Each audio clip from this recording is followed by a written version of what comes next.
Well, howdy. Welcome to, I think this is lesson 3 of Valiant Guardian Ministries. Today we are going to go over one of the specific aspects of the heart, soul, mind, strength, and we'll get into what that means later. But I'm calling this the Valiant Guardian series. So this is series number 3. And if you're paying attention, you're going to realize that I'm not doing these in order. And there's a reason because of the variety of content that I want to get into. Sometimes I'll go consistently and I'm going to go, for example, we're going to go the heart, the soul, the mind, the strength, and the community. All of those things we'll go through systematically. But on some of the more in-depth and the more intense, the things that take more research to understand, those will take more time to research, and so those will not be as consistent. So you may be asking, what is Valiant Guardian Ministries? Well, I am so very glad that you asked. Valiant Guardian Ministries is a modern discipleship approach to old school Sunday school that bridges the gap for all generations. We focus on spiritual disciplines, classical virtue, and traditional values, helping people love God with their heart, soul, mind, and strength. Through lessons, devotionals, and practical resources, we make timeless formation simple, relevant, and accessible for everyone. All right. Well, without much further ado, let's get into the heart of the lesson, which is the heart, pun intended. So this whole series is going to be based out of Mark 12:30 and 31. And the idea, Jesus is asked by the Pharisees, what is the greatest commandment? They're trying to stump him. And he answers, you shall love the Lord your God with all your heart, soul, with all your mind, with all your strength. And then he says the second commandment that is the greatest, that is like it, is you shall love your neighbor as yourself. There is no other commandment greater than these. This is a quote from J.R. Edwards. And it says, God lays rightful claim to every facet of human personality: heart, which equals emotions; soul, which equals spirit; mind, which equals intelligence; and strength, which equals will. Each of the 4 commandments is prefaced by the Greek preposition ex, meaning from the source of, rather than by the means of. Thus, we are commanded to love God not simply with our whole heart, but from our heart. So, really, this is the main concept of the series, is that the heart equals emotions, that the soul equals the spirit, the mind is intelligence, and strength is will. And so we're going to kind of follow that as we go through all of these. So just kind of keep in your head, heart equals emotions, soul equals the spiritual side of the person, mind equals the intellectual side, and then strength is strength. But today specifically, we're going to focus on the heart and essentially what it means to use the heart in a disciplined way. So people might ask, what is the heart? And so if you ask what the heart is, what you're going to get is physical organ of the body, center of the inner or physical life, so the emotions, the volition and purpose, intellectual activity, perception, and knowledge, center of the ethical and religious life. Heart is a remote place, and there's a couple other related terms. And so that most of those definitions come from J.R. Edwards and D.G. Burke. The heart as a vital organ, heart. So a vital bodily organ. However, all modern assumptions concerning circulation of the blood, the intellectual and directional functions of the brain and nervous system must be set aside when considering Scripture's remarkably consistent physiological language.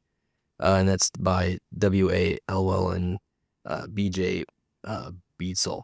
Even though the heart is an organ, obviously, when someone talks about, oh, you need to speak from your heart, or you need to, he's got a big heart, they're not talking about the physical thing. They're talking about an emotional side of that. And so just remember through all of this that we're talking about the emotional aspects of the human, not the physiological. One commentator, E.C. James, says the heart is the emotional center. It is the seat of joy. And he quotes Isaiah 65, the courage, Psalms 27, 2 Samuel 17, it's pain, Proverbs 25:20, anxiety, Proverbs 12:25, despair, Ecclesiastes 2:20, sorrow, Nehemiah 2:2, and fear, Deuteronomy 28. Fear is also expressed by being faint or wounded, Lamentations 5:17. Very, very strong emphasis that the heart is definitely talking about the emotional spectrum of an individual. And there are times in scripture where it is physical, but as a whole, most of the time it's talking about the emotional side. B.O. Banwell says, the right attitude of a heart begins with it being broken or crushed, Psalms 51:17. Symbolic or humility and penance is synonymous with a broken spirit. This brokenness is necessary because it is the hard or stony heart which does not submit to the will of God. Alternatively, it is the fat or uncircumcised heart which fails to respond to Yahweh's will. Isaiah 6:10, Ezekiel 44:7. We need to be very, very, very careful when we look at our heart posture. I almost did one of these. We have to look and make sure, are we being emotionally raw? Are we going to be soft and emotional, or are we going to be hardened? And be careful, because a lot of times when people have a hardened heart, they think of the aspect of their conscience, or they're thinking, I'm not letting the spirit in. But I would dare to say that if you have a hardened heart, your emotions are going to start turning off and cutting off. And so kind of be aware of that. If you start to become non-emotional, do you have a soft heart to the Lord? M.R. Vincent said, the heart, not only the seat of the affections, but as the center of our complex being. So affections is kind of this idea, a book going back to emotions again. If it's not absolutely fundamentally clear, we're going to be going on the emotional side of things. When Jesus says to love the Lord with all your heart, what does that mean? It is not just an expression, but it specifically is talking about our emotions. The emotional life is one of the four aspects of the human being, and one that the ancient Greeks did not like. It is the emotional person that that intellectuals do not like. It is seen as animalistic, but that could not be more wrong. So the Greeks had this kind of this idea of the dichotomy of the body. You had your flesh and you had your spirit, and anything that was of the spirit was to be promoted, was to be considered as good. And then you had your flesh, and anything of the flesh should be broken and put to death. And so Paul kind of uses this language when he's writing his letters, and it really frustrates the Greeks, because he's essentially saying that you need both, and that there's going to be a resurrected flesh that the spirit will come back into. And so there's that frustration. But the Greek mindset, which a lot of modern masculine thought processes copy, is that emotions are bad. However, I want to definitely challenge that, because God is an emotional God and Jesus is God, but you see him specifically be emotional. You see the Father be emotional a lot in the Old Testament, but you also see Jesus be emotional in the Gospels. God, the Father, mourns, he smiles, he's angry, he is loving. He has all the emotions of the fruit of the Spirit. Something to kind of think through while we're talking about this is depression versus being an emotional wreck and like a hippie. And so depression, in my understanding, in my opinion, is not just sadness, but it's the lack of any healthy emotion. It's the cutoff of all emotion. And being a hippie is just allowing your emotions to completely rule how you think. And so I'm not saying you should do either of those things. And we're actually going to get very intentional in just a moment talking about virtue and vices. That's going to be the majority of what this lesson's about. But just going to keep that in mind. You want to be in control of your emotions. God has given you dominion over your emotions. You are not subservient to your emotions, but they are a key part of you, and you shouldn't get rid of them just because they're there. We're going to kind of go over this idea of how emotions come, and then how to have a healthy reaction with those emotions that honors the Holy Spirit. And so I've kind of broken it down in this way. So you have a need, which yields a feeling, which yields an emotion, which yields a choice, which yields a virtue or a vice, depending on if you're going to live by the fruits of the Spirit or the fruits of the flesh. And let me be clear, the fruits of the Spirit are not a part of your emotional being. It's a part of your spiritual being. The fruits of the Spirit are not things that we develop within ourselves, but it is the Holy Spirit being in us, and being in us produces godly spiritual fruit. So an example, if I have a lack of food, right, I'm going to the need, lack of food, It's going to move into feeling, which is the feeling is pain. And then out of that pain comes an emotion, which is anger. And then I have a choice. Am I going to control the anger by the Holy Spirit, or am I going to allow that anger to dictate what I do? And that would be fruits of the flesh. And if it is, if I make the choice to respond with the fruit of the Spirit, then I'm going to have self-control. That's the fruit of the Spirit. Here's another example. So if I have a lack of social interaction, if I've just been alone for a long time, that's going to yield the emotion, which is loneliness, and that will lead to, a feeling that will be loneliness, and then an emotion, which is sadness, and then it's going to go to a vice or a virtue, and it's, am I going to go be in community, or am I going to isolate? Am I going to do what God's asked me to do and be in community and communion and be within the church, or am I going to separate and have bitterness and have more fruits of the flesh? So hopefully that makes sense. Emotional discipline is not a lack of feeling, but controlling your feelings. I want to make that very clear. Good men, good women are people who feel what they feel, but then they react to those feelings the correct way. It's not about not feeling, it's about feeling correctly. And just for the sake of it, and because it makes me happy to read them all off, these are kind of some of the major emotions that most people would understand. Now, this is not all of them, but these are kind of the major ones that people would mostly agree are kind of the main focus. So happiness, sadness, fear, anger, disgust, surprise, anticipation, trust, hate, guilt, contempt, relief, anxiety, despair, interest, boredom, awe, gratitude, loneliness, confidence, affection, admiration, frustration, resentment, nostalgia, regret, curiosity, tenderness, disappointment, and satisfaction. All of those are valid emotions, but not all of those are good emotions.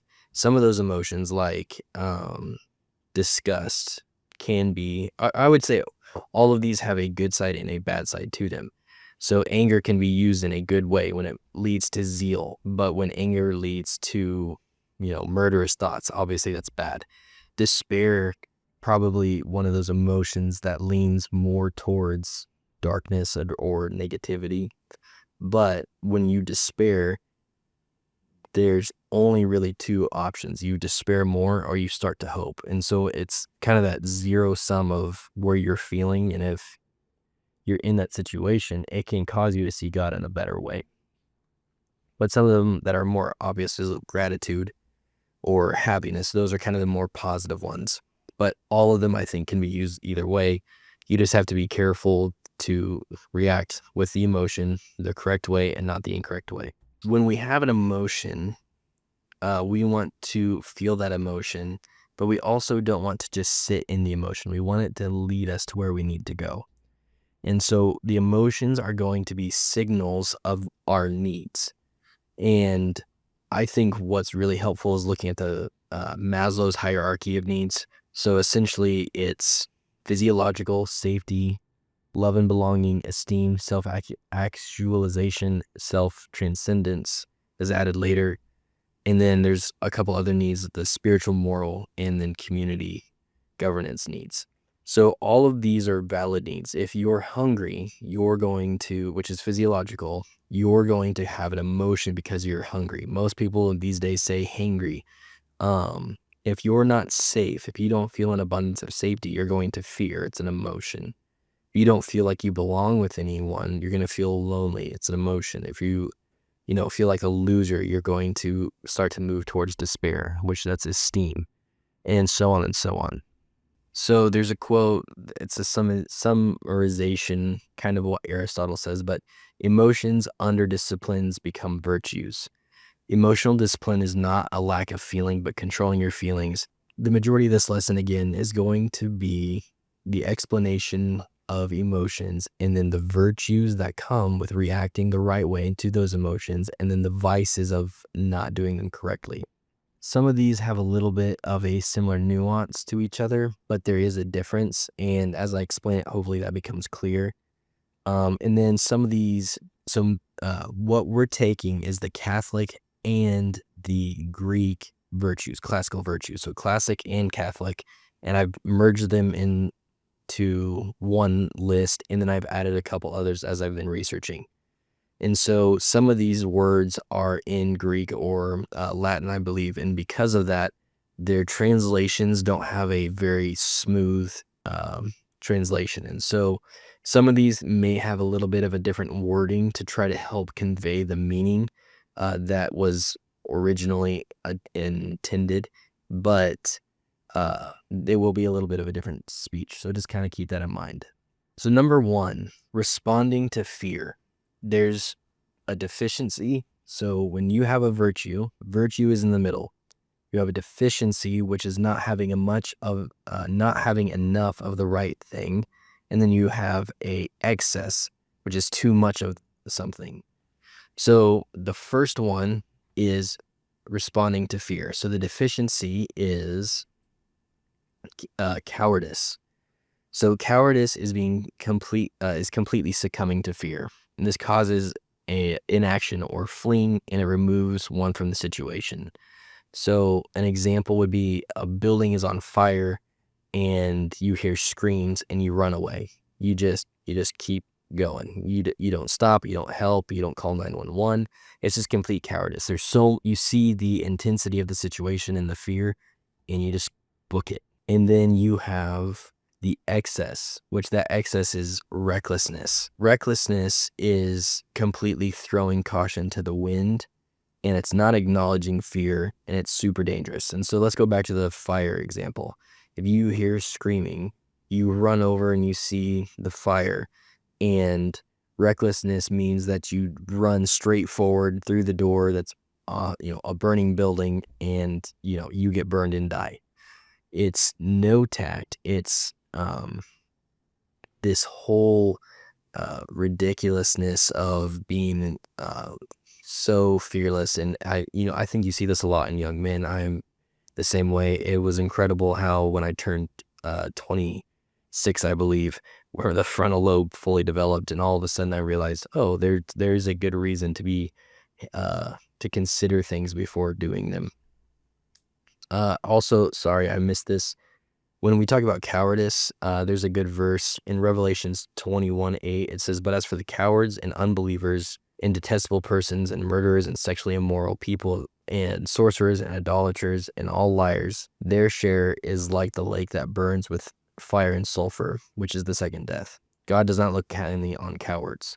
Another verse for recklessness: "One who is wise is caution and turns away from evil, but a fool is reckless and careless." So now let's go to the fun one, courage. So you have cowardice, you have recklessness, but in the middle, you have courage. Courage is when you respond to fear with faith. And so it's accepting caution, and because caution is caused by fear, but it's making a realistic and reasonable assessment of the situation.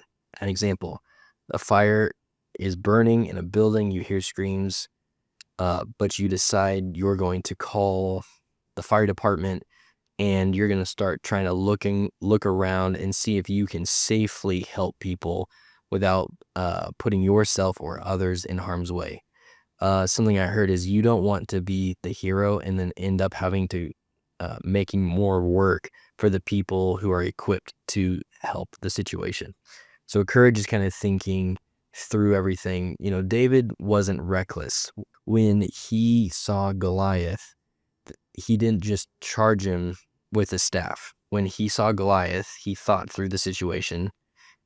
He tried on armor, it didn't fit, but because he was called and he knew what was right, he continued anyway. But he went to the stream and he grabbed 5 smooth stones.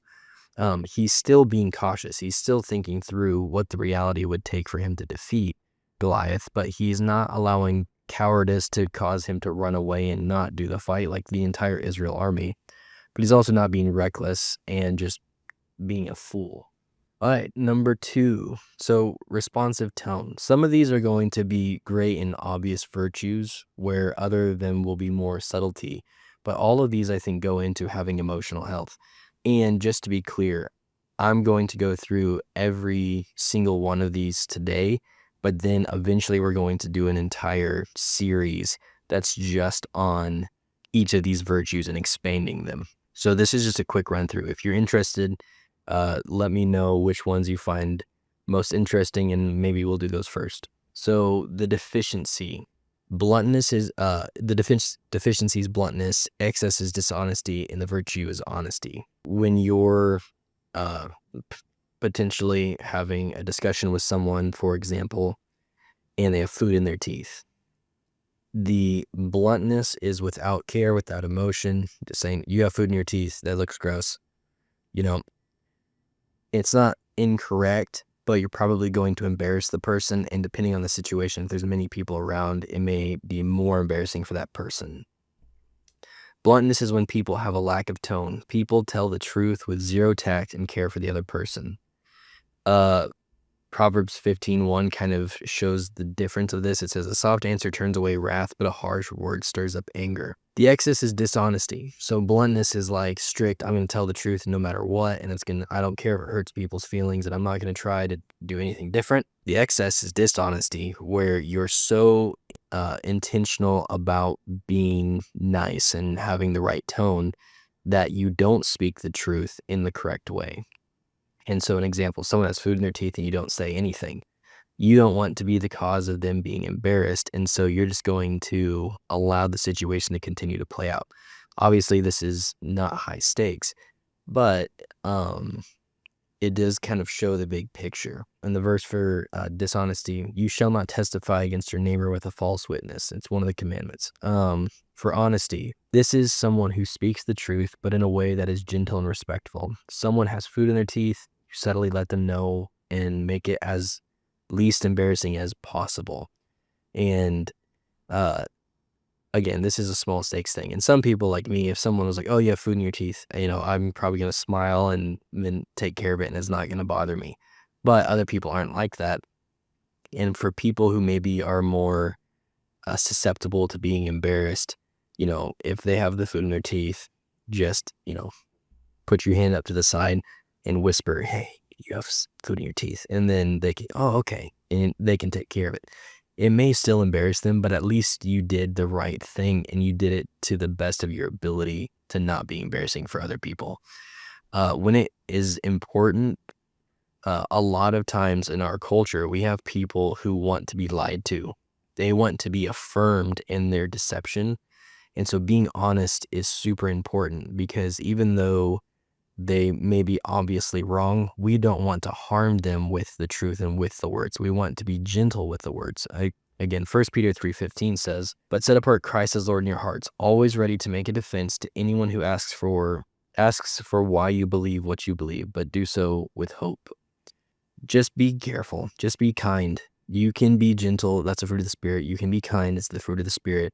But you can also say very intense truths. Jesus says some pretty intense things, but you have to remember, he's the essence of the fruit of the Spirit. And so he was kind, he was gentle, but he was straightforward.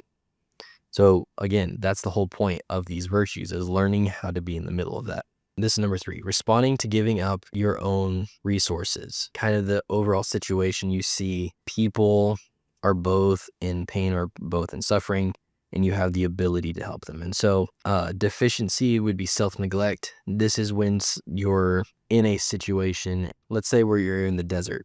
You're walking in the desert and you notice the person next to you has no water. Self-neglect is giving all of your water to the other person. Selfishness, so the excess. Selfishness is when someone doesn't give up anything regardless of their own, even if there is a surplus. It's also not helping people when you easily could. So you're in the desert and you have about 10 water bottles in your backpack. It's all you took. And you see someone doesn't have any. So you continue to drink the water you have, and then you start playing with the water, and at no point do you ever help the other person. That's selfishness. And then sacrifice. So sacrifice is the virtue. Sacrifice is when you give up your own resources for nothing in return.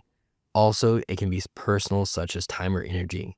So you're in the desert, you have, 2 water bottles, sacrifice, and, maybe it's going to be a longer hike, and you know that you very well could need both of them. But sacrifice is giving up one. So sacrifice still hurts. It still isn't just this easy, obvious gift, but sacrifice is giving what may hurt you a little bit, but for the extreme benefit of someone else. The Christian virtue of self-sacrifice is something that is evidently Christian. This is different than self-neglect, and I want to kind of explain the nuance there.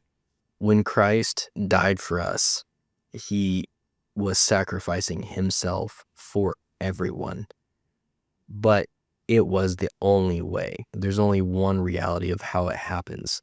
I think you have to be very careful with that, because self-neglect, I think a lot of times people can be so intentional about trying to minister to others that they stop taking care of themselves, or they harm themselves for the benefit of others, and it's not extremely necessary. If you're in ministry, or if you're a part of a church and you're sleeping 2 hours a night because you have so much to do, that isn't self-sacrifice, it's self-neglect. It's God has intended us to have rest, and if you aren't able to make something happen because you don't have enough time of the day, you have to rethink how to make things smooth and how to make things work better. And then we're going to go over one later. Sacrifice is similar to liberality and magnificence. And the key difference there is that one sacrifices the effects, and it affects themselves, and it's generally one direction. Liberality is closely related to philanthropy. Magnificence is more about how things are done rather than what is done. Number 4, responding to retention or preservation of history. So this may not seem like a big deal, but I guarantee you it is. Forgetfulness. So forgetfulness is when someone doesn't remember the information that should be preserved. So I have 2 examples for this: not remembering an anniversary or not remembering historical events. And so this would kind of be revisionist history. If you care about someone, you will care about who they are and the things that are important to them. If I remember a time I had a friend who I didn't know beforehand, before I made a stupid comment that her mother had passed away, and I had made a "your mom" joke. And so that was obviously terrible, major foot in the mouth moment. I remembered that from that point on, and that is a good thing. If I was to forget and just be forgetful about all of those things, it wouldn't be helpful, and I would be a cruel person. The excess of how to preserve history is biased memory, and it's the idea that someone chooses what they remember.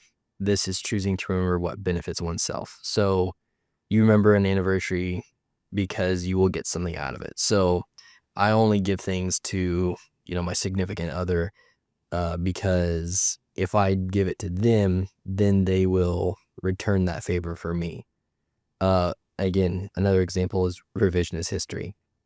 And so only picking the things that benefit your cause, not remembering the totality of it. An example of this in scripture is when Moses and the Israelites are leaving the desert, and all of a sudden all the Israelites are remembering the good food that they had in Egypt. They don't remember the suffering, they don't remember the pain or the slavery that they were in, but they just remember the good food. And so try to be careful when you have a bias, or when you're remembering something and it's very biased, because it's absolutely not reality. And then what's healthy is memory. And so memory is remembering the good and the bad and learning and growing from it. There's that famous quote: "Those who do not know history are doomed to repeat it." You will repeat history if you don't understand the fullness of history. Some examples: you remember an anniversary because you love the one it affects. So the other example is remembering history in its fullness. No war was fought with perfect soldiers. There are good soldiers, there are bad soldiers, and they are on both sides.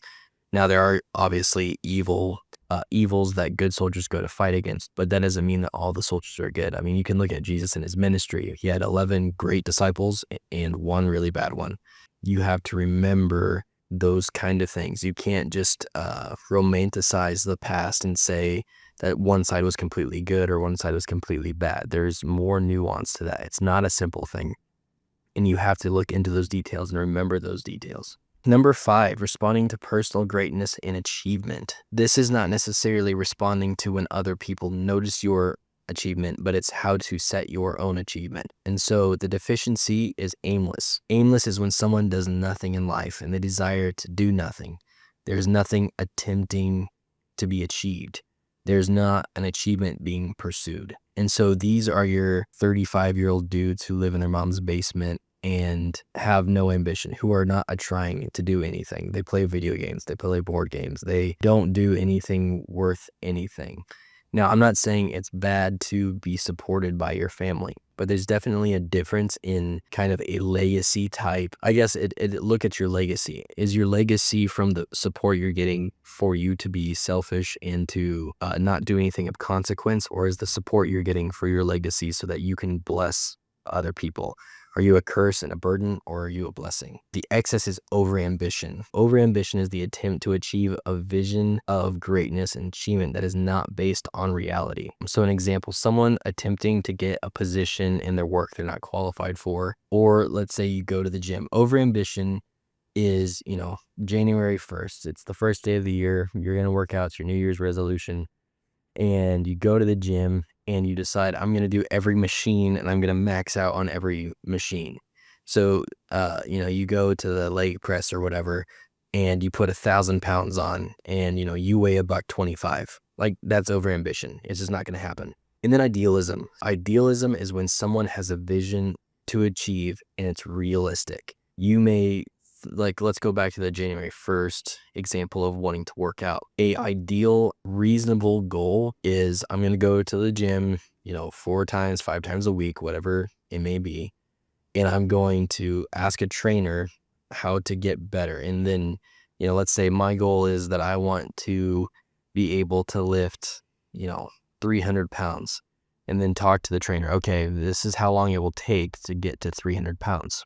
Okay, responding to self-view. This is how you see yourself. And so if you have a deficiency, you have false humility. False humility is when someone chooses to not portray or acknowledge the truth of oneself. You see this a lot in very talented people. People walk up to them and say, man, let's say it's a cook. Man, you created an amazing dish. This is incredible. That tastes amazing. And you're like, oh no. It doesn't taste good. And I didn't really do anything with it. Like, it's a lie. You don't want to make your character a liar, even if it's at the sake of not, of taking compliments. And then the excess is the opposite. So arrogance is when someone chooses to over embellish the truth of oneself. So, you make a really nice meal. Let's say, you make a cake, and just a nice cake. I can't make cake, but let's say someone else does.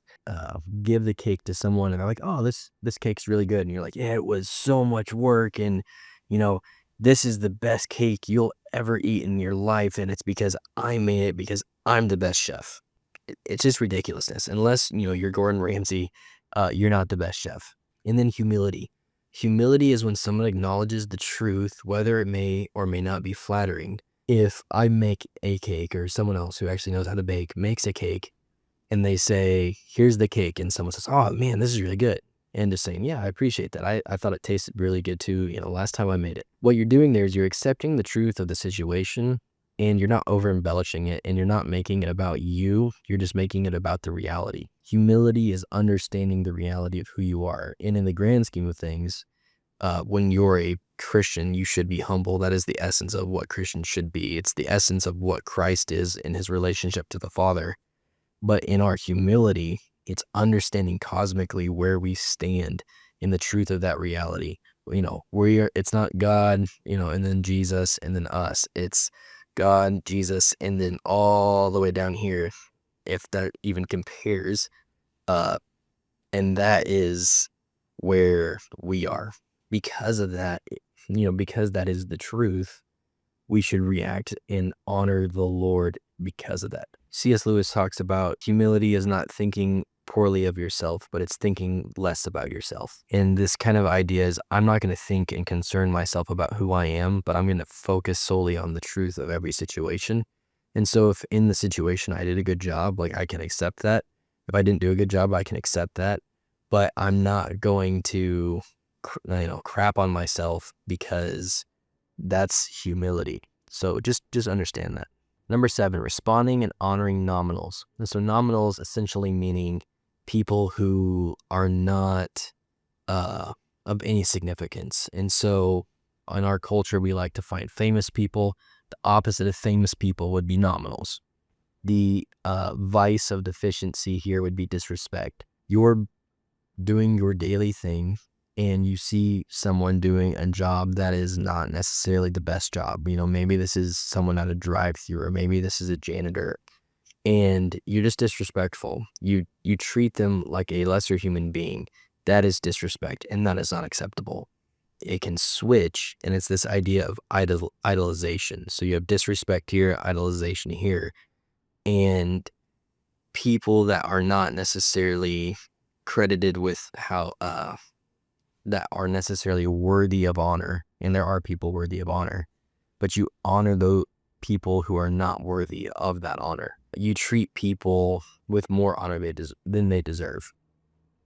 This would be looking at a hoodlum or just a bad example of a human being and then trying to be like that person. If a child wants to be like a criminal, then that person is an idolization of something that's not worthy. And idolization can go even into the spiritual realm.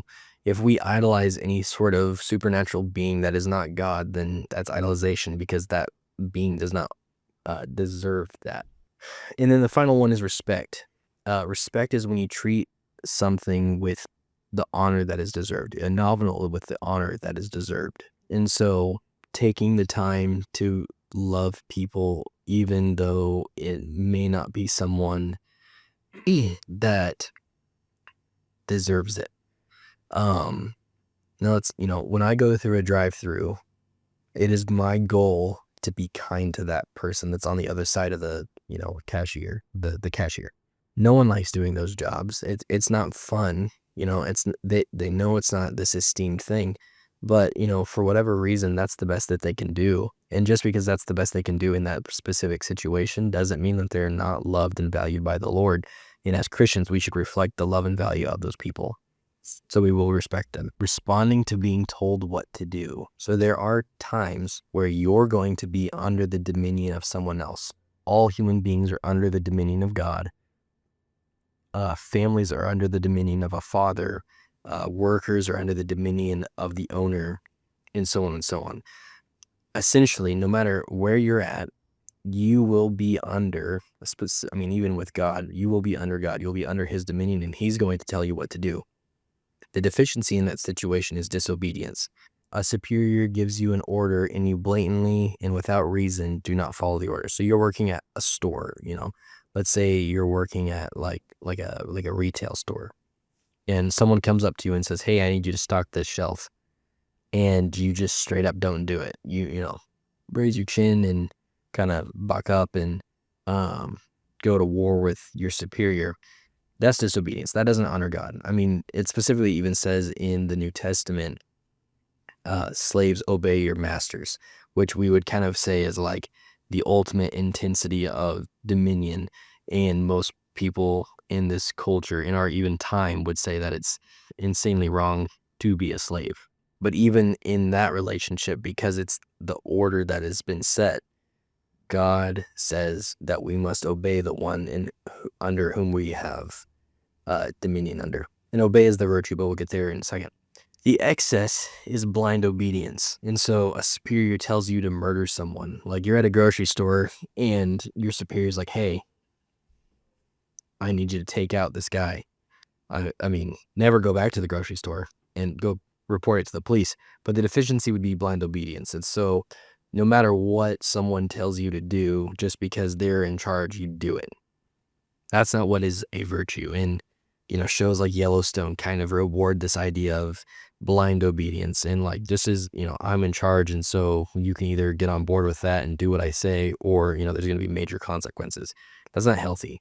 Ultimately, the best aspect of this, the virtue, is obedience. And obedience is when you thoughtfully consider the order and follow it as it would honor the Lord. There is a point in time that people may need to righteously disregard the dominance that has been set in place. Usually when the person who should be in submission to God starts to put themselves in a higher position, and in so doing promotes evil and punishes good. Those are kind of the aspects of removing oneself from a dominion. So an abusive father is punishing good behavior children, where he may be promoting evil, which is, uh, having his children drink alcohol or giving them drugs or even just physically harming them. That is a reason for, a wife and a family to remove themselves under the dominance of a father. Number 9, responding by thinking about how to do right. Just in the situation, do your due share to be in the moment and to be helpful. So the deficiency is negligence. Negligence is when someone does not do their due diligence and it's from laziness or personal gain.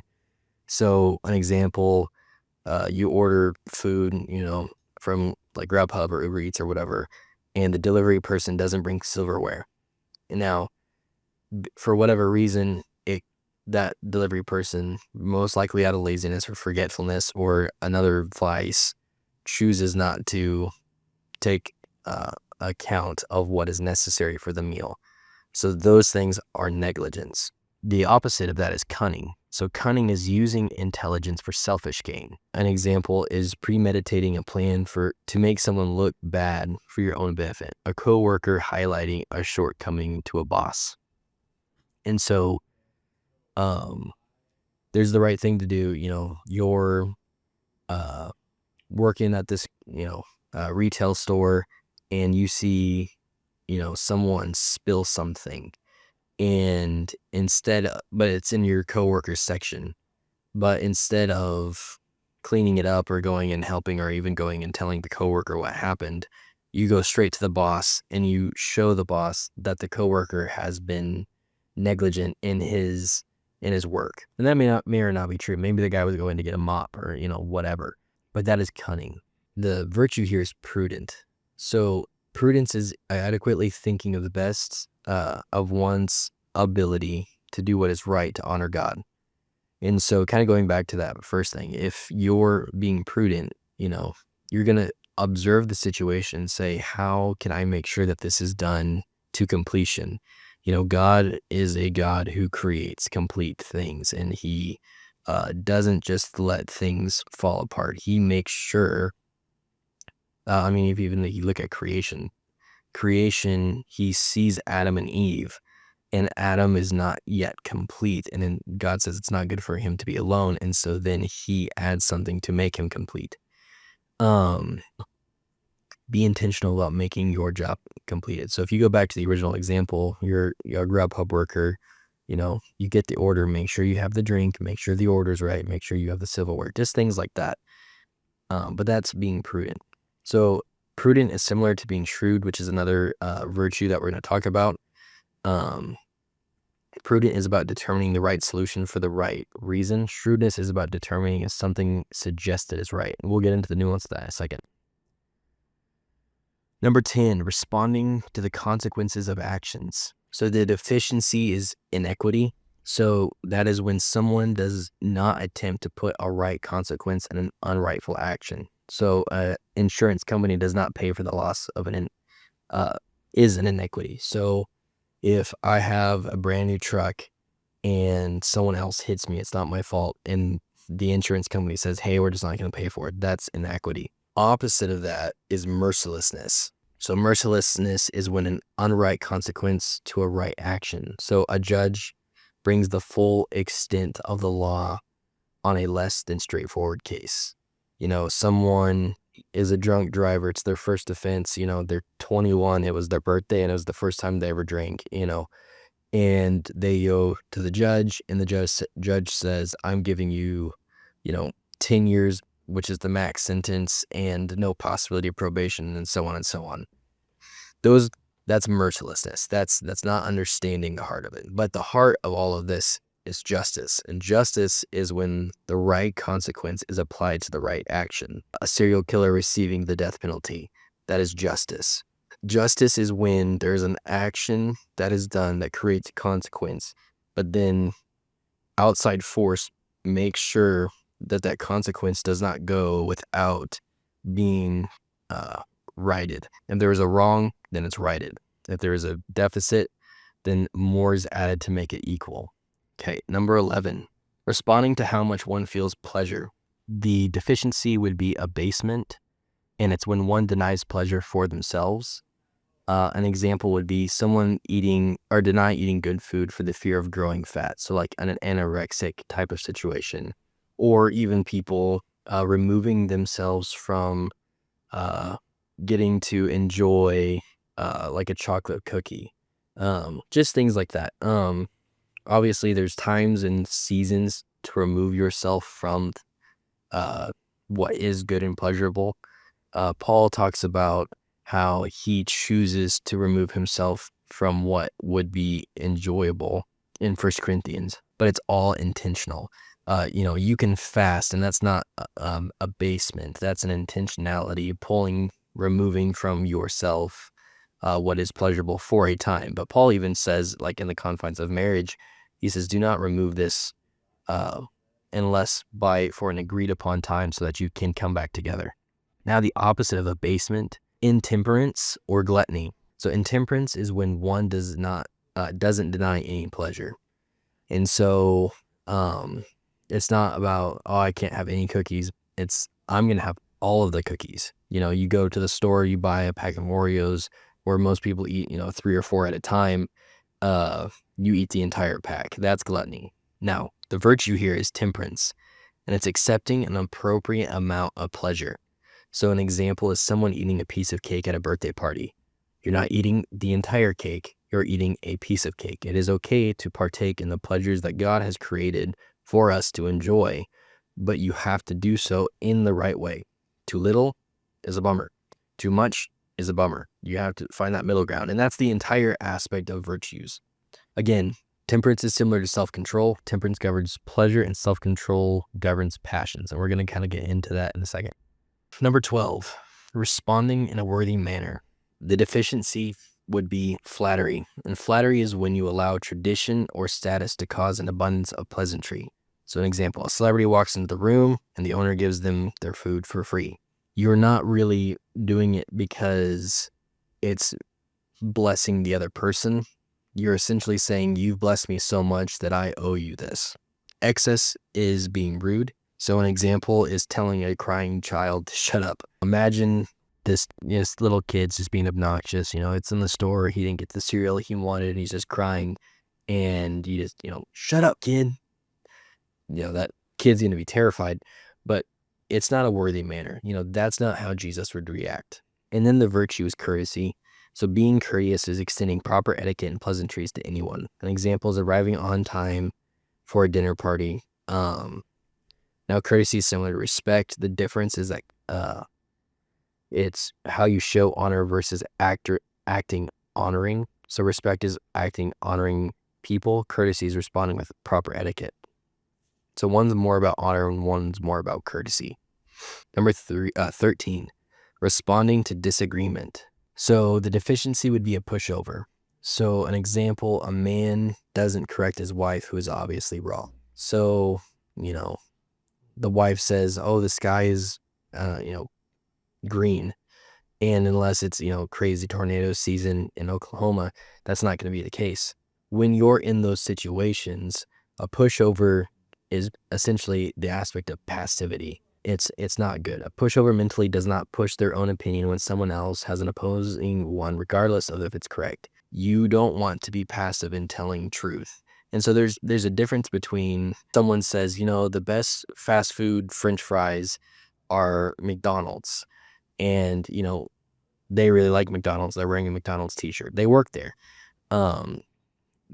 Being passive isn't saying, oh no, Chick-fil-A is the right one for sure, and starting an argument. Don't throw your pearls before swine. But it's kind of on things that do matter. If someone says, it's okay to live with, your significant other before you get married, being a pushover, just, okay, that's not good. You need to tell the truth. Now, the opposite is uncooperativeness. An example, a man doesn't listen to his wife, who is obviously right. Going back to the example, maybe you're the one who wants to live with your significant other, and someone comes and tells you, hey, that's not honoring to the Lord. And you're just, whatever, man. Uncooperative people only want their own disagreement. regardless of if it's the right or wrong. So there's just people that are disagreeable. That's not enjoyable for anyone. If you're one of those people, you need to think through, am I doing this because I'm trying to tell the truth and there's just a lot of wrong around me, or am I just being annoying? The virtue is being cooperative. It means you assess what the best solution is to a problem. So maybe I'm trying to figure out what's the best route to take, and I'm going, to a couple cities over, and it's snowy, and so it's not just the obvious route because that has a bridge down, or I don't know, whatever. So you're looking at the different routes and you say, oh, I think this one. And the person in your passenger seat says, actually, I think this is a better route because of XYZ. In that situation, it's not about you being right. It's not about them being right. Or it's not about your idea being the one chosen or their idea being chosen. It's about understanding which is safest. If the suggestions that the passenger said make sense, go with that. That's great. If yours is a better idea, then go with that. Your uh, disagreeing moment doesn't need to happen if it's going to be safer. You have to prioritize. 14, responding to propositions. So there's impulsive, overanalyze, or shrewdness. Being impulsive, the first deficiency, is to accept thought or suggestion without your own thought. So an impulsive man accepts the bribe without thinking about it. An impulsive man is, the one who you can pretty much get to do any stupid thing that you can think of. Hey, you should go jump into the lake and it's 20 degrees outside. Or, hey, you should go try to kick that skunk. Just stuff like that. An impulsive person doesn't have the ability, or they have the ability. They don't take the time to use the brain that they've been given to think through, is this a good idea? Excess, you overanalyze everything. Overanalyze is the excess. And it's the idea that you're playing chess while playing checkers. And so someone says, hey, can you go bring this glass of water into the other room? And you stare at the cup and you figure out how is the best way to get that there. Someone's like, hey, can you move the mouse to the other side of the computer? And you're like,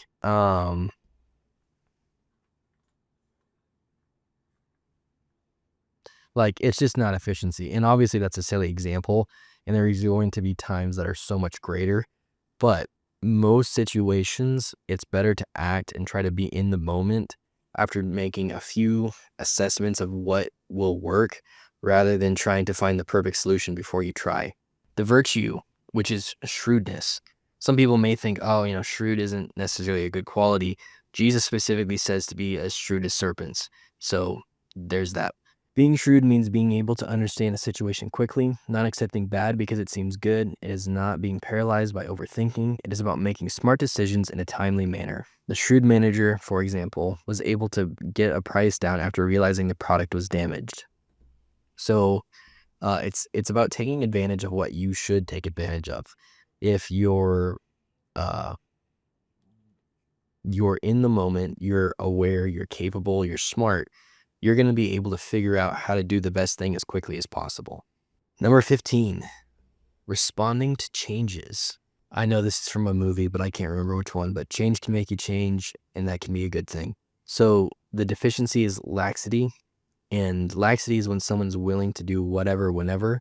There's no plan, there is no goal, the individual is not attached to anything. So an example of this would be like a hippie. They just go with the flow. Hey, can you change your plans? Oh man, I don't have any plans. Yeah, I can do whatever. That's not good. The opposite is inflexibility. So being inflexible is when someone changes, but the individual or when something changes, but the individual will not compensate. A husband refuses to stop at the store when his wife asks him because he hasn't planned to do it. We plan to go straight to the other side of the city.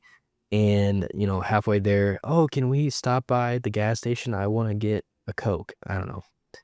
And inflexibility is just for the sake of, because it doesn't fit the plan, you say no. Now, there may be times where, you're running late or whatever, and that's one thing. Inflexibility isn't talking about every situation you make the plan and if you're unwilling to break any aspect of the plan. But inflexibility is when you have the opportunity to bless someone else and you don't take it because it's not what you had planned to do.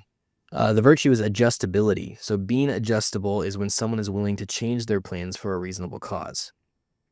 So an example, the man's day off was cut short when his wife called him saying she was sick and needed help at home. So, I'm going to go on a hike and then, let's say my girlfriend gets sick and she needed to, pick up her parents at the airport and she's at home puking. This is very hypothetical, by the way. Adjustability is me going to pick up the parents.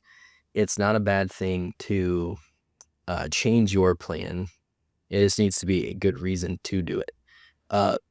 Laxity, let's kind of reinforce this, is let's say I'm about to attend a funeral for a close friend, and then someone asks, hey, do you want to go with me and go to the grocery store? Like, laxity just says, oh yeah, sure. You don't have any priorities or values on anything, and because of that, you're willing to do whatever. When you have adjustability, you value things the correct way. Responding to cosmic authority. I like this one. So the deficiency would be false piety and blind zeal. The one with false piety follows religion for fear of consequence. It can also be a matter of obtaining benefits. So an example, the Mormons are falsely pious as it allows them to participate and have many benefits. The last conversation I had with a Mormon missionary, I had fairly evidently shown them, obviously, why they were correct and from their own understanding. The person, you could obviously tell, did not believe anymore what they believed in. And they said, oh, well, this false piety, this blind zeal, it allows them to have benefits. If they're in the Mormon church, they get all the benefits of the community of the Mormons. Those who do not understand grace are not following God out of desire for relationship, but instead have a false piety. And so the Pharisees follow God because not of this idea that they love God, but because it makes them esteem to do so. Excess, so impiety or rebellion. Impiety is when people disregard what is sacred. An example, the Gentile warriors show their impiety by eating pork in the Jewish temple. One of the, most brutal aspects of the occupation of the Greeks in Israel before Rome comes is that they desecrate the temple. They put up a statue of Zeus and they slaughter pigs and drench the temple in the pig's blood, which for some of you who may not know, pigs in ancient Israel were considered unclean, and even by Jews today. But just absolute rebellion and impiety. It's gross. However, the virtue of all these things, responding to cosmic authority, is piety. Piety is honoring the Lord with a sincere and honoring heart. So the pious woman gave her lunch to the beggar on the street. So piety is responding correctly in a loving way, in a way that would honor the Lord in a situation. It's out of love. It's not out of any other. Number 17, responding to presentation and shame. Shyness. Shyness is when one is shamed or embarrassed of many things that do not require shame. So an example, the little girl was shy when she met her loving grandpa. How many times have you seen, there's so many times, and this is part of it is that children have to grow up and learn how to effectively deal with outside stimuli. But how many times have you seen a child meet a very good person and that child hide behind their, mother or father? That's shyness. And it can be excused for a child because they're still learning, just as any child who doesn't have a full set of virtues yet. But when you're older, shyness is not acceptable. It is a deficiency of virtue. Okay, excess. So shamelessness. Shamelessness is when someone doesn't feel shame for what they ought to feel shame for. So complete opposite. An example, the man's daughter had no shame when wearing the revealing dress.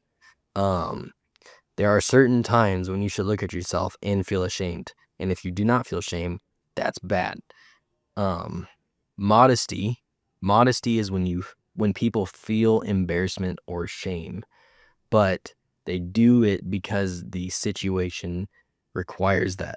So the young man was embarrassed after breaking wind in the middle of class. There are certain times, let's say I'm on a camping trip and I'm changing in my tent and I take a bad step and I fall out of the tent and everyone else who's with me sees me in my tidy whities. That is a moment for me to feel shame and embarrassment, and that I should move towards modesty.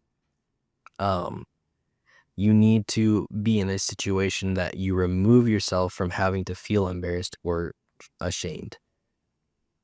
So after modesty, we're going to move into 18, which is envy. And envy is when you desire what is not yours. So we're going to talk about envy, malicious enjoyment, and jealousy. Envy is when you desire what is not yours. What one does not have is the right thing to do, or what is not deserved. It is covetousness. You're envious, for example, our new person working at the grocery store, going back to that example, and old Jack, who's been working there for 15 years, just got promoted. And you're frustrated that you didn't get the promotion. Malicious enjoyment, which is the excess vice, is enjoyment at someone else's distress. And so let's say you've been working all day and you've been looking forward to eating, a nice cookie when you get home. And you get home and a sibling grabs that cookie and looks you in the eyes and takes a bite of it. And, it just breaks you on an internal level. That is malicious enjoyment. Now, jealousy is the virtue. And most people would say jealousy can't be a virtue. It's the bad thing. That's not true. God is a jealous God. But let's look at what jealousy really means. If you look at scripture, jealousy is only attributed to someone who deserves what they should be given. So a jealous husband is when a wife a wife is running away with another man. That feeling that is caused is jealousy. When we go and sin and we turn to sin instead of what we want, that is not good, and it causes God to have jealousy.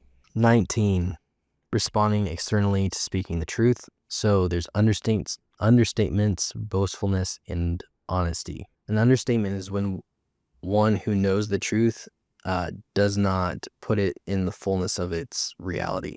So an example is when a millionaire says he's got a few dollars to spare. Understatements cease being funny when there's a reality and necessity. When someone doesn't put forward the full truth and it causes harm, that is an understatement.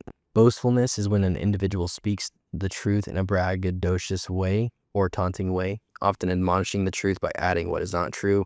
Now, Paul boasts, but it's boasting in the Lord, because essentially what he's doing is explaining how God is so great that what we say can never be fully accurate. So we'll boast because our boast is actually truth when referring to the Lord. But this would be like when a millionaire tells everyone about his luxurious life. I have a gold toilet. I give my animals caviar. It's that kind of stuff.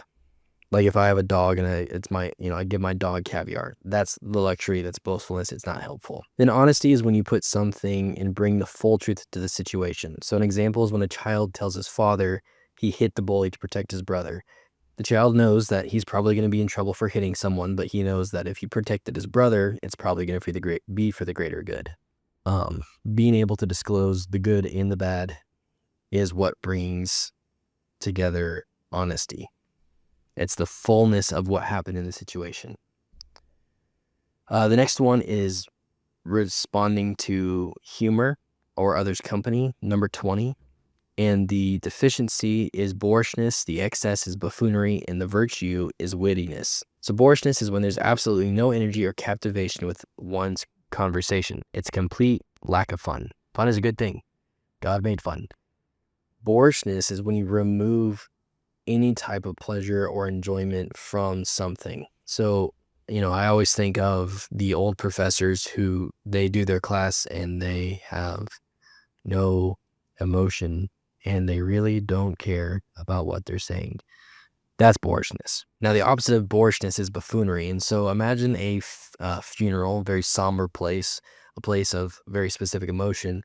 and you bring in a clown. And imagine trying to grieve the loss that is with you, and someone is literally clowning around and being obnoxious. That is buffoonery. Wittiness is the proper energy and fun that creates enjoyable captivation. One of the presidents, at one point, he's giving a speech and a balloon pops and he says, "Missed me." It's taking something that could be intense, but it's bringing a level of civility and peace into the situation in a clever way. Usually it's humorous. 21, responding to how resources are used. And so this is kind of the idea of using things the right way and how things are used, not necessarily being a part of using those right thought processes. Illiberality. So illiberality is when one does nothing to help one's community or people in need and suffering. So if you realize you have a massive homeless population and you're just like, oh, that kind of sucks, and then move on, you're being illiberal.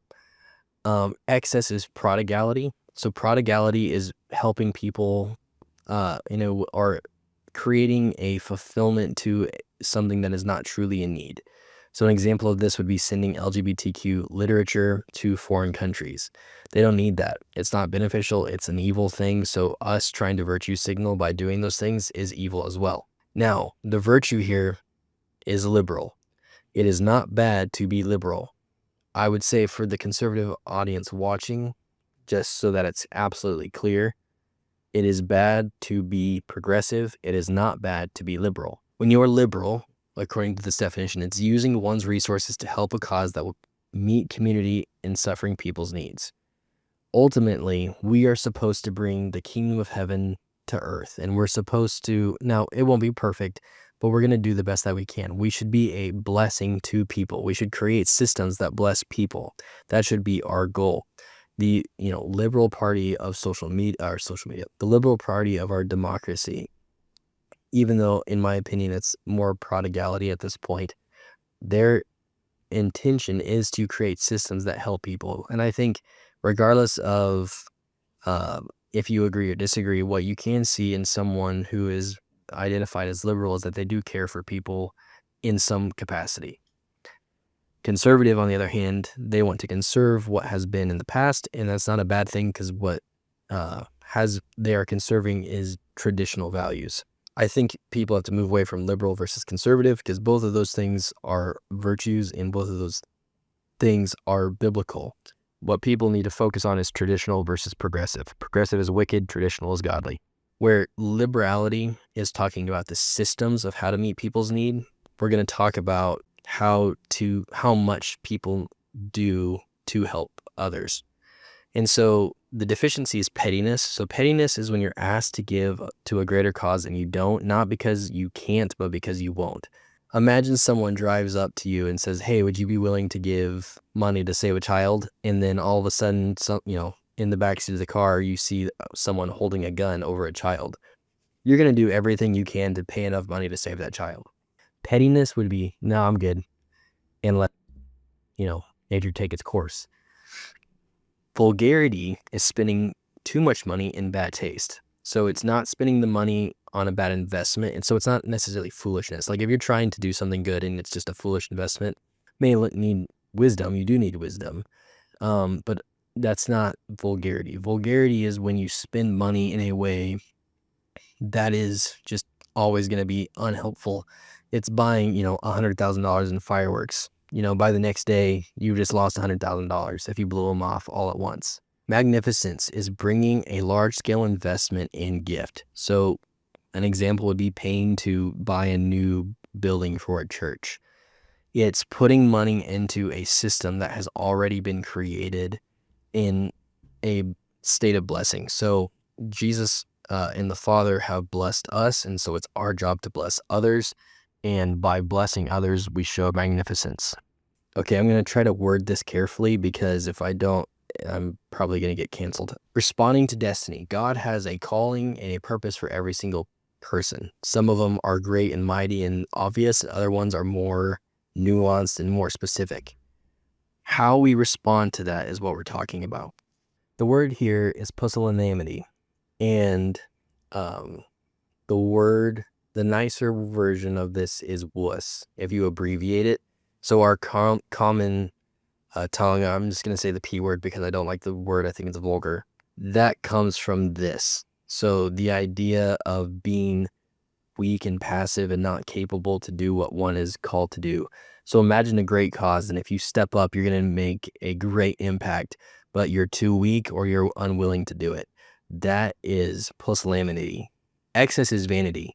So when you're unwilling to do what you should do, the opposite is doing what you shouldn't do and doing it for your own glory and bringing more glory to the situation that is warranted. Humorously, you see this with people who try to brag about unimpressive feats. That's vanity. Or you'll see it when people over express their abilities to try to achieve, try to gain an opportunity that should not be given to them. It's lying about your qualifications. And then what's the virtue here is magnanimity. Magnanimity is when people know what they're capable of doing and they show honor and dignity in their calling. They fulfill their destiny. Every single Christian should try to be magnanimous. Responding to working, so sloth. So sloth is when someone is lazy, lethargic, and avoiding work. So this is going back to the grocery store example, when you're told what to do and you just kind of ignore it and you don't want to do it and you don't do it well.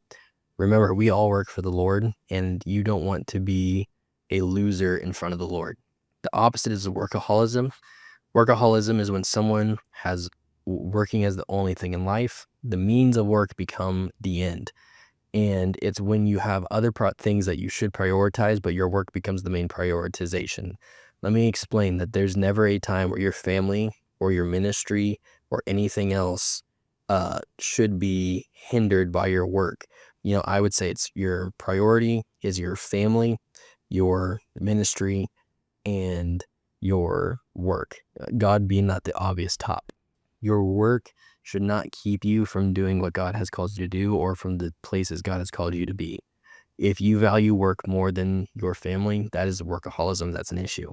The healthy thing is to have diligence. Diligence is when someone understands the value in work, but is not consumed or overwhelmed by it. So this is working 40 to 60 hours a week, maybe more in other specific circumstances, but it's so that you can provide for your family and provide for them to do the best things. I'm going to kind of quickly go through this.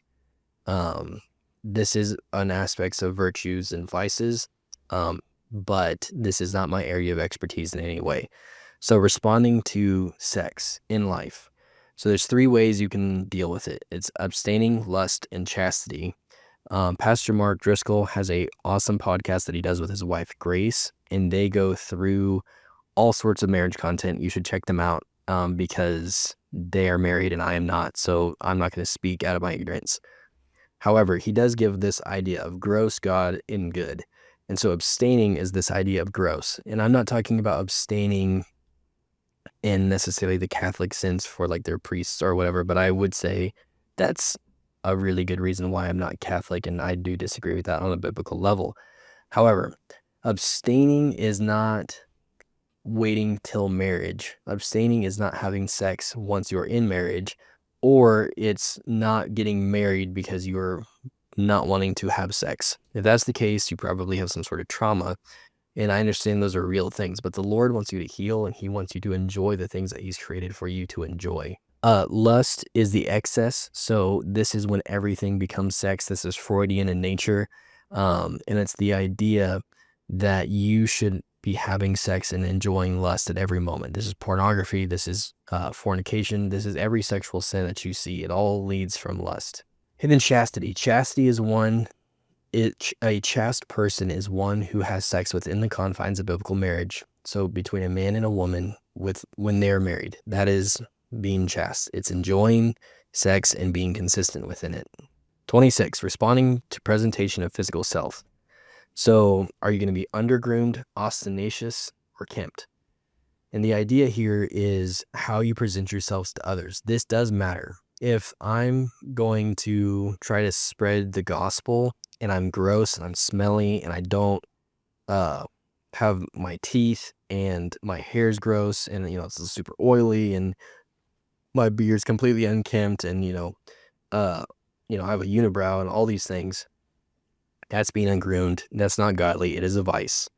Now, the opposite of that is ostentatiousness.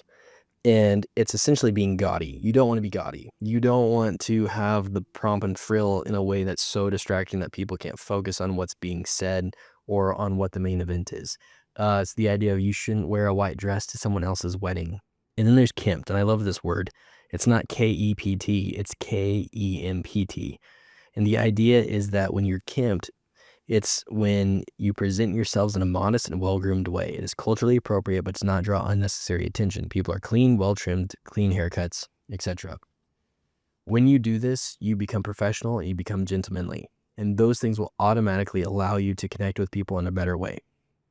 Okay, number 27. Responding with attention. Are you going to be distracted and amused? Are you going to have the excess of obsession? Or are you going to have the virtue of focus or amusement? So C.S. Lewis talks about the idea of reading yesterday's newspaper, and it's this idea of distracting yourself from the obvious or good thing that you should be doing. What we see that today is dopamine feeding, and so we watch movies that we've already seen time and time again. We are on social media, and we're just giving ourselves dopamine so that we don't have to feel or pay attention to the moment. If that becomes your complete personality where you're distracted, you're never in the moment, you're never paying attention, that is a vice.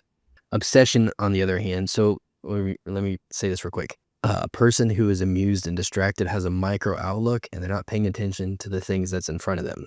Obsession is the opposite. So where deficiency, amusement's out here, obsession is here. It's not the healthy level. Obsession is when you overthink something and it's so overthought that it doesn't bring any more benefit. This is like OCD. This is the result of not being present in the moment. It's unintentional to the micro and not capable of being helpful. And the final one is focus or amusement. So it's thinking about what you need to think about. It's being intentional in the moment, focusing on what needs to be focused on, and then moving on from the thought. So responding well, the deficiency is inarticulate, the excess is sesquipedalian, and the virtue is eloquent. So being inarticulate means you're not capable of explaining a thought or conversation in the right way. I'm not saying if you have a speech impediment, that's not what I'm talking about. Inarticulate is when you're not able to explain things well. The opposite of that is sesquipedalian. I may have added a couple syllables to that. It's when you use unnecessarily complicated words to explain things that do not require complicated language. I think the essence of sesquipedalian in its nature is the very thing it describes. But the virtue here is eloquence. And so eloquence is when you're able to take kind of complicated things and you're able to summarize them in a clean and easy way for people to understand. C.S. Lewis is probably the most eloquent person I've ever read. And it's interesting because he, is an Oxford level expert in writing, but his most famous work is for children. So his ability to summarize thought and to bring a whole new type of revelation with apologetics and logic is incredible. And he says it eloquently, but he's able to tone it down to the right place and right reading level. Little children find Aslan and find Jesus because of Aslan, but great thinkers read something like The Problem with Pain, and they're able to find Jesus. So figure out how to be eloquent and to talk to the right audience in the right way. Responding to the call of leadership. So before we talked about in the grocery store situation, what happens when someone tells you what to do? This is the opposite. This is you telling others what to do. So let's think about dominion here. God gives leaders dominion. If you're a husband, you have the dominion over your family and you submit to God. Apathy, the deficiency, is when you do not lead when you're called to lead. This is not acceptable. This is passivity. And people that are apathetic do not deal with the situation that they should. They do not lead the dominion they've been assigned. You need to be very careful that your laziness or what have you does not keep you from following the Lord. Do not be apathetic. The excess of this, however, is dominating. So when you have a dominion, if you don't do anything that you should be doing, that's passivity.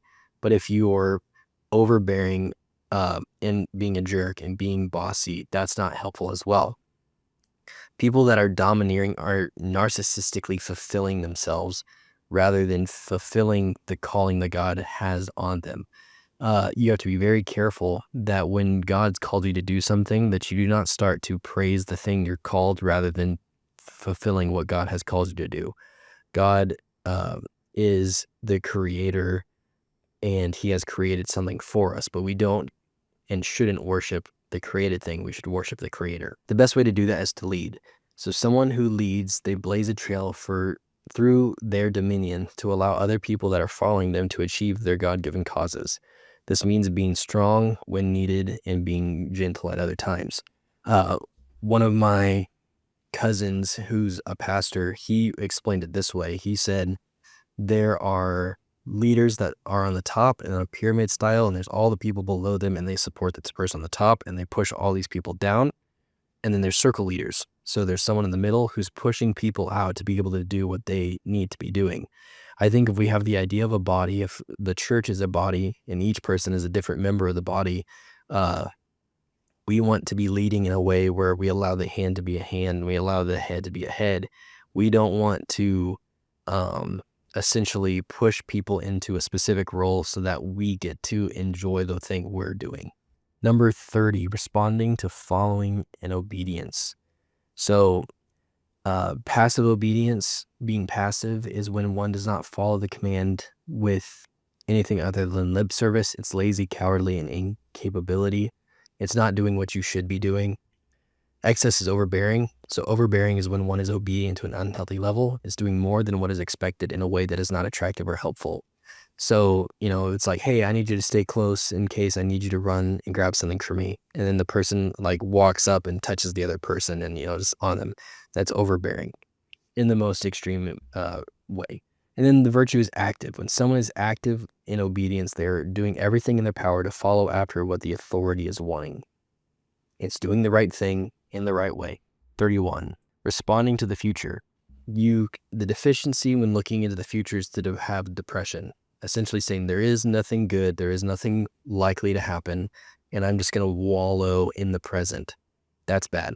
The excess is romanticism. Romanticism is looking into the future and saying that only good is in the future, there's no good now, and that I'm going to essentially lust after the future because that's what I really want. And then there's hope. And hope is when you're understanding the reality that you're in and understanding that God, in faith, has you in the moment you're in for a reason, and that he's going to bless where you're at. 32 is responding to fidelity. So betrayal, fanaticism, and loyalty. The deficiency when you're with someone who trusts you is to betray them. This is Judas with Jesus. Betrayal is when you do not deal well with an ally. Excess is fanaticism. It's when you follow someone without question. So if you had a leader who jumped off a cliff to their death, are you going to do it as well? That's fanaticism. That's where you get cultic people. Jonesboro, when he says, hey, the government's coming, so we should kill ourselves, and everyone kills themselves. And then loyalty. Loyalty is when you deal well with an ally, staying with them as they follow a noble path, never choosing a cause against them while theirs is noble. So if someone's doing the right thing, they're leading the right way, or they're just going along the path that they've been asked to go down, being loyal is walking with them while they're on that path, not doing anything to harm them, but it's also keeping them from harm, and keeping them away from mission drift. 33, responding to boundaries. There's vile, legalistic, and upright. Being vile is when one has no personal boundaries. This is holistically speaking. This is when one does not rule over their sin and that people do not live restored. So being vile is just essentially accepting the flesh. It's having no boundaries. It's not having holiness. It's not doing anything that would be pure. Now the opposite is legalistic. Legalism is when one brings condemnation because of their own personal convictions. It's not what the Lord has assigned. It's what man has assigned on top of what the Lord has asked. This is the Pharisees. It's unbiblical unbiblical conviction. Now, different people have different convictions, and that's not a bad thing. Paul addresses this and says it's a sin to go against your convictions.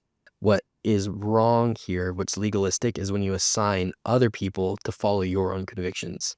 I don't personally drink. I have a couple issues with my stomach, so it hurts to drink. But beyond that, I have alcoholics in my family. So I'm not going to drink. However, and that's my conviction, I don't feel right about it. If I was to tell another person, hey, you can't drink, that's a sin and a vice. The virtue is being upright. Being upright is about adding a healthy amount of personal boundaries in order to keep one at an acceptable standard. Most people think upright and righteousness are the same word. They're actually completely different if you look at the Hebrew. Being righteous means you're doing the right thing. Being upright is creating a trail or boundary so that you can be righteous, if that makes sense. Upright is the boundaries that allow you to be pure. When you're righteous, you go down the right path. Boundaries keep you from going off the path. Uprightness is boundaries, healthy boundaries. 34, responding to being respectfully dignified. So there's gauche, snobbish, and gentlemanly. Gauche is not giving the proper honor or respect in a called upon situation, being unpresentable, lacking social grace, and being unmindful as well as inconsiderate. It's when no one shows dignity or respect. So imagine like the royalty from England walks into a room and you spit at their feet. I mean, that's gauche. It's bad. Do not do that. The president, he walks in and you are super disrespectful by breaking wind in an obnoxious way. That's gauche. Snobbish, on the other hand, is when you are expected when you expect people to treat you with undeserved respect or special consideration. It is when one believes they are superior and deserve to be treated so. They expect respect and dignity. So it would be like if I walked into the Oval Office and told the president to get out of the chair because that's my chair. That's snobbish and probably not going to go well. Gentlemanly as the virtue. A gentleman is honor made visible. A gentleman is strength with restraint, confidence without conceit. It is consideration of others and showing social grace, which is marked by charismatic attempt to being warm and inviting with one's entire demeanor. A gentleman is not just a man. A gentleman is someone who brings blessing and ultimately is a valiant person. Valiant people are gentlemen. It's about being strong. It's about being capable, but at the same time, it's about using the strength to protect others and to bless others rather than to curse others. So yeah, that's essentially it. I want to make a note. There's a difference between emotional intelligence, and that's going to be the mind. There's a difference between emotional intelligence, which we're going to go over when we talk about community, and then the fruits of the Spirit, which is what we're going to go over in soul. And then intellect, we're going to talk about how to build the intellect. All this to say, in case it hasn't been clear, is how to discipline your emotions. All of these are ways when you're being emotional, and in each situation you can think, how do I do this the best way? We're going to do series on all of these, I think, and maybe a couple more. I really hope it blessed you guys. One last thing before we go, I just want to tell you, if any of this stuff really spoke to you and really helped you, please let us know. Send an email. We're going to have the links to all of our communication ways in the bio. But it really helps us if you send in your testimonies, talk about what God has done in your life through Valiant Guardian. Another thing, if you've enjoyed this, is to donate. It goes directly to allowing the team to create as much content as possible. Send in your questions. I love answering questions, and so sometimes if you send in a question, I'll say it directly to you. Other times I think it may be beneficial and I'll say it for everyone through a video or reaction or whatever. If you have a video that you find outstanding, if it's really good, if it's really bad, if it's crazy, whatever it is, please send that to me through the different social platforms that we have. I'd love to look over it and react to it. And if you have anything else you want to say to us, you can DM us or email us at valiantguardianproject.com. and all those links will be in the bio. Thank you so much for watching to the end. Let me pray. Lord, I pray that you would do what only you can do in each person's life who watches this. I pray that you would give them the ability to use virtue and not to be subservient to the vices that they may have in their life. I pray that you would help them to put their emotions in check, that they would be able to control it, that they would be able to feel the extent of the emotions that you would have them feel. In Jesus' name, amen. Thanks. Have a great one.